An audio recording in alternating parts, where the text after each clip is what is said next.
everyone, I'm Leslie Cornwell, certified nurse midwife with Midwifery Business Consultation, and I have my friend with me here today, Madeline Murray with Believe in Midwifery. She's been a certified professional midwife that has a very strong passion like I do to support midwifery businesses and help sustain this amazing profession. So how are you feeling today, Madeline? I feel good. I'm getting out of the postpartum haze. I have a baby who's 3 months old, and so I feel like I'm finally kind of starting to come back into the world. Yeah, I mean, going from 1 to 2, you got practice, but it's also multitasking. And yeah, it was my son's 2 now, but yeah, going from 2 to 3 was another adjustment. So it kind of leads me into my question today. We had brainstormed our followers to see what questions they have, and being a mom and a midwife has been a very common topic. How do you balance it all? So if you want to list off a couple of your questions, and we'll see what we can do to answer them for you. Yeah, sure. So one of the, like you said, a lot of the questions we've had lately have been about how to be a mom and a midwife. And so specifically, I got one just yesterday that said, "Hi, any tips for a new mama who's been bit by the bug and wants to learn more about becoming a midwife?" Which is, that's how so many midwives are born, is that they have their own experience and they realize that they want this to be, they want to do the same thing for other women, because having good midwifery care and having a good birth experience is so life-changing and life-altering that it just makes you want to share it with everyone else that you know. Well, and when I was 16 and I learned about a midwife, I was like, this is like what you could do for a job. This is the coolest thing ever. So yeah, I was hit by the bug way before babies, but it is a very powerful, like your mother intuition, your woman intuition, to know that some party wants to help the other woman get a great birth experience is very powerful, and it connects us all. So yeah, figuring out with your family and figuring out, I mean, you and I are in the touch of it. We both have young families. We're both midwives, and I think it's great. So tell a little bit more for the people that haven't heard you and I talk, like how long you've been a midwife and how you figured out why you want to be a midwife and how you created that balance, relatively speaking. Yeah, so my story is different too. I do think that I got bit by the bug earlier, before having my own children. And I do think that it's more common for women to have that experience than it is for women to decide they want to be midwives before they have children.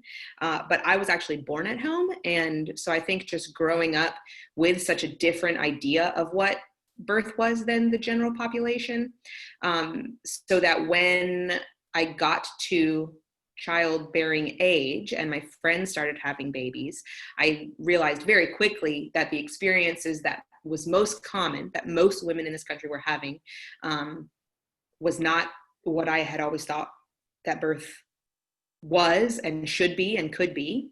And so that's kind of what sent me over the edge, was that, we need midwives because we need more women to be having these powerful life-altering experiences, that I'm talking about. And so that's why I wanted to become a midwife. And then, so I was a midwife first before I became a mother. And that's just a different, the transitions are different, being a midwife first and becoming a mother, or being a mother and then becoming a midwife. It's two different journeys for sure. Mm-hmm.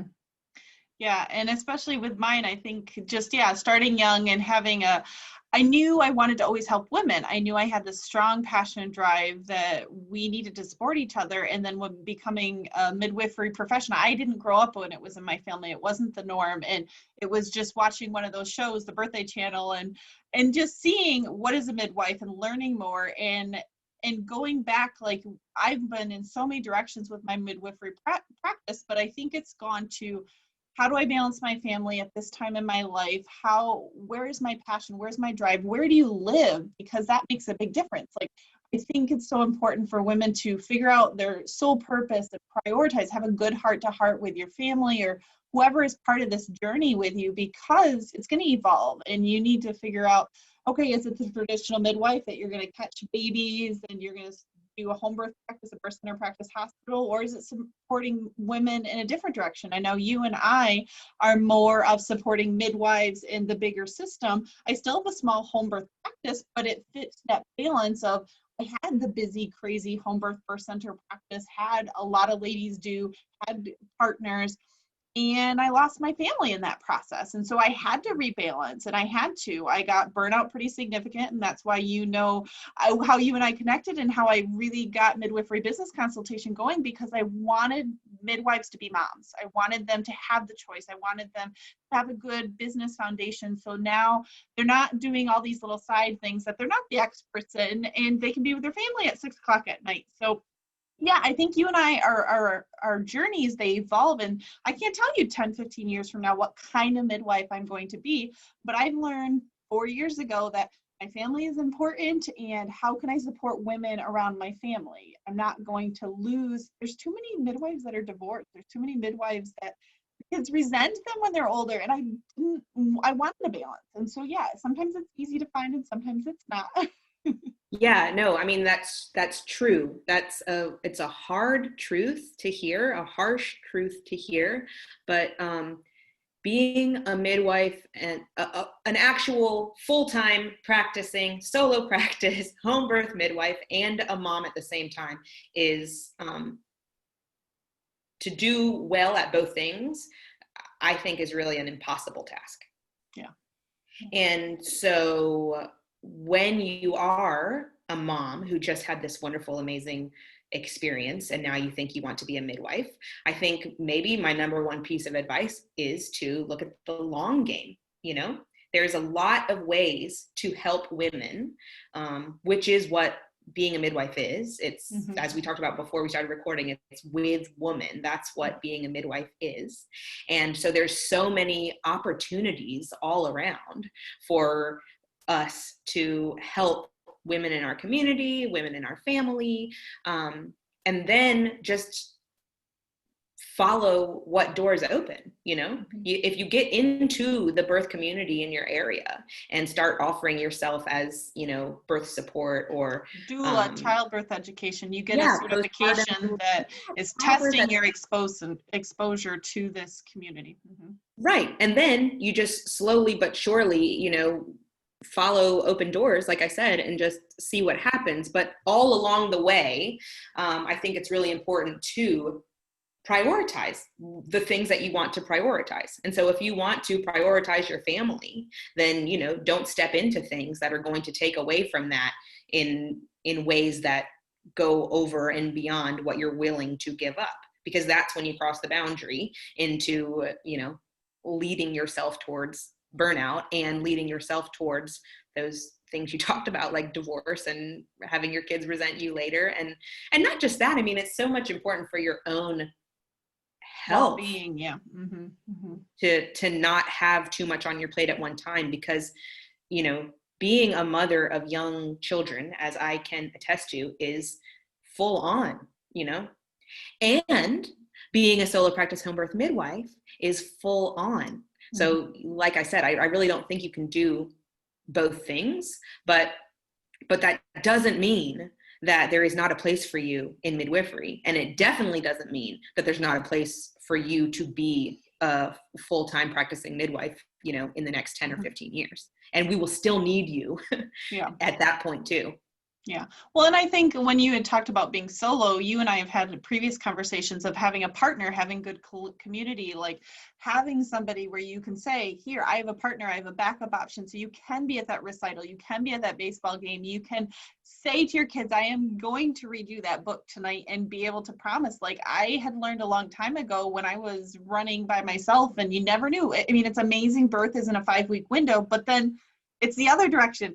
You don't know in that 5-week window. So you have backup plans, and you have to drive separately to family get-togethers. There's so many weddings, and knowing in your life that, okay, can you create a 2 to 3 midwifery team that can cover each other for vacations and breaks and important things in life? Or can you have a good support system that you can be a mom? I mean, because being a single mom is very different than having a husband that stays at home, and you've got a mom that lives across the street. I mean, you've got to jump at 2 a.m. and have backup plans for your entire life. So it's an amazing experience to be a midwife. We have a very privileged status, but it also is a very demanding one. It's one that you have to be realistic where you are in life, what kind of practice you want to have. If you're going to join a hospital team, a large midwifery practice, you're still going to support women, but you're going to have more structure to your life. So you may eventually, when the kids are out of the house, do your home birth practice, but join a team to help fit your work-life balance. So there's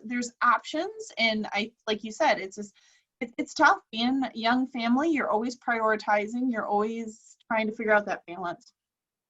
Yeah. So it's important too, to find, as you are entering the community and getting to know people and serving women in all different kinds of capacities and getting into the birth community, it's important to hold on to your boundaries, hold on to your priorities, so that you'll attract other people who have the same boundaries and priorities. And so that you guys can, hopefully join forces, like you just said, because being solo practice and being a mom is impossible in my mind. But being a mom and working in a group practice is totally possible, because I don't even think that it's wrong to miss a birthday every now and again, or a Christmas every now and again. If you're on call and it's, your partner, your midwife partner has a wedding and you have a kid's birthday party or something, and one of you has to choose because one of you has to be on call. Like, missing something every once in a while is okay. But I think the problem comes when you can never promise, you can never guarantee, that you're going to be able to go to your anniversary dinner with your husband or be at your kid's birthday party. And sometimes I think that people even just think about the big stuff all the time, and they don't think about the little stuff. Like, there's tons of little things that you miss, everyday things, when you are on call constantly, because you can't even be fully present when you're putting your kid to bed at night. You have your phone in your pocket because somebody might call you then, or when you're sitting down to have dinner with your family, or, just in the car driving your kid to soccer practice. And every time you're in the car, you have to be on the phone, ordering labs and whatever. Like, there's so much that if you have a partner that can share the load, then that means that you can have time that's dedicated only to your family and your life and the little things, like talking to your kids in the car when you're on the way to soccer practice, instead of always having your mind in two places at once. And I think, and when we talk about being a mom and a midwife is such a big, there's so many educational backgrounds, there's so many settings of practice. You could be a midwife and do well woman care. It doesn't mean the classic catching babies. You could get your training as a certified nurse midwife and do a clinic for a while. And then when the kids are older, you could be a certified professional midwife and join a larger group. I mean, there's a lot of possibilities. You just have to sit down and say, why do I want to be a midwife? What is important to me in life? And how can I make the two of those passions blend together? How can I make that type of utopia in your life? And it is possible. Sometimes you have to get creative, but yeah, like you said, the traditional midwifery practice is solo, home. If they want a vacation, they take 5 weeks off because they take a month off, like a lot of times in December and stuff. And so, yeah, how do you create that balance with a family and having your kids grow up in a lifestyle where mom's 24/7's got to jump at the fly? And what expectations are you setting for your kids in that type of upbringing? So it's having good conversations. And you and I have talked about this before, but when I hit a wall of my kid asking for a new mom, I was like, nope, my boundaries of being a mom and a midwife have been broken. Like, it was the hardest thing that hit my core. Now it's a good thing. But back then, I felt my women I was serving became higher than my family and my kids I was having. And I needed to rebalance that. And I don't want other midwives to be in that place. I don't want other midwives to now feel like they wish there were two of them, and I can't even care for myself. I can't even care for my women anymore, and I can't even care for my family anymore. You get down this, and that's why we talk about professional burnout. And there's a lot of midwives and healthcare providers, they're stretched too thin. It's unrealistic expectations of what a human being can do. Yeah. And so, just as I said, there's a difference between being a midwife and then becoming a mother, and then being a mother and then becoming a midwife. Like, I was a midwife and I was in a group practice, luckily, but I got pregnant and I had my first child, and I remained a midwife for about 9 months working for the group practice. Remained a currently practicing midwife for about 9 months after he was born. And I wasn't on call 24 hours a day, 7 days a week. I was only on call about 8 days out of the month, doing appointments 1 or 2 days a week. So it wasn't even, a lot, but it was too much for me. When he'd never slept.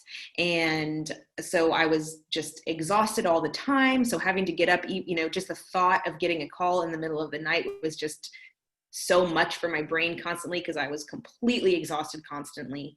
And so I ultimately made that decision too. I never actually reached burnout, because I got to the place where I was like, you know what, like, I don't want to be the constantly exhausted mom and the constantly exhausted midwife. Like, I would rather be here for my son more right now. So I chose him and my family instead of the women that I was serving. And it was a hard decision. I mean, it was an easy decision in my brain. Like, I knew that's what I needed to do.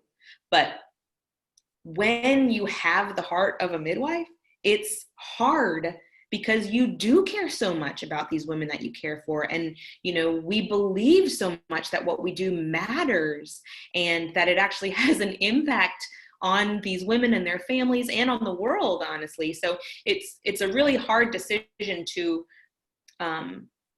make, but at the same time, I'm doing other things now, serving women in a different capacity. And so that's what people need to recognize, is like, just catching the babies, like you said, is not the only way to be a midwife. And it's definitely not the only way to serve women. And, and if that's what it's all about, then you just have to figure out a way that works with the stage of life that you're in. And it's going to be constantly evolving, Mm-hmm. Yeah, I think it is. I don't want us to seem like negative Nancy's. I just want us to be down to earth and real to women, because I think it is possible. I want to see lots of midwives. So do you. I think it's just we have this utopia image of what midwifery looks like. It's just beautiful and it's amazing. We're thinking about the birth. We're not thinking about she had 3 back-to-back births right afterwards, or she was up all day, got her kids to school, had office, and then just 10:30 at night was so excited she got in her warm bed and it's minus 20 degrees and the phone rings. I mean, there's goods and bads to midwifery. I wouldn't change that I've chose this profession, but I also like to have women. I want us to not have a turnover every 7 years. I want us to know there's opportunities. There's ways to serve women. There's different paths of midwifery. There's different ways to support based on your internal drives and where you are in life. So I think it's important to kind of broaden the sense of what we think of as a midwife and what we think of as possibilities. Yeah, and you're right about the negative Nancy thing. I think people do just kind of have this expectation of like the midwife just being this amazing, angelic creature with a wonderful life. And there is, like you said, so much about it is amazing and beautiful and wonderful. I mean, that's why we do it. But I think being realistic about the hard parts is really important for people to know when they're getting into it, not to turn them off, but to prepare them so that they can take it seriously, so that they're not going to just quit after 7 years, so that they can fit it into their lifestyle and, and end up helping women for a long period of time. I mean, that's what my Believe in Midwifery is all about, is making midwifery sustainable in a way that you will be a midwife until the day you die. If that's what you want. Yeah. No, I agree wholeheartedly. And it is like getting past this mental game we play with ourselves, why we signed up for a midwife. It's going to evolve with your life. It's going to evolve. You're going to, just because you chose to be a midwife, you may serve women in a different capacity at different stages of your life, and don't feel guilty about that. So if you chose, I really wanted to be a midwife, but like you and I, we chose to be midwives before we had families. So we didn't have to now go through school and rebalance our family. We already had our midwifery path taken care of. Then we had to restructure. Okay, I could be a midwife as young and single and a boyfriend and a happy-go-lucky family. But then once you have kids, you can't predict what that's going to look like, what that family arrangement and your commitments are going to be. And so getting women and midwives to not feel guilty when they need to evolve their practice style for a while. That's not your end game. This is just where you are in life, and we need to forgive ourselves for have this perfect pedestal. We need, like you said, the strong guilt of I want to serve these women. There's not a lot of options if I choose this option, but you're not going to be a good midwife for them if you're torn and you're frustrated with your internal compass is telling you to go a different direction right now. Right. And that's okay. Yeah. And so whenever I made the decision to step out of it for a while, I talked to a number of people because I felt like I was this face of, you can be a midwife and be a mom and have a, because I was exactly what I talk about. I had a group practice. I had time off. And my brand, my message is kind of like, you can do anything if you have a team. And so I was like, oh shoot, like, what is everybody, am I going to lose all of my brand and credibility you have in your head? Yeah, credibility if I step away? And pretty much everyone I talked to was like, no, absolutely not. Like, if anything, it's going to give you more credibility, because what you talk about is listening to your own internal compass and doing what you can do and when you can do it and whatever else. And so it's like, it is so important to do what feels good in your heart. Mm-hmm. And then, come back to it. The phrase, once a midwife, always a midwife is true. Like, if this woman who sent me this message has actually been bit by the bug, then there's not going to be anything that stops her from, serving women in whatever capacity she's able for, as long as she's able. Mm-hmm. Yeah. No, I agree. And I think that's a great way, because I don't want everybody dragging on. But our goal is at our two practices and businesses are to support women, midwifery, business consultation, believe in midwifery, because we wholeheartedly believe in this profession and want to support our women and support our midwives. And so, I love the questions. And if people want to keep throwing more questions at us, Madeline and I will brainstorm them all day. You have a great rest of your day, Madeline, and I'll talk to you soon. Yeah, you too. This was fun. Thanks. Bye.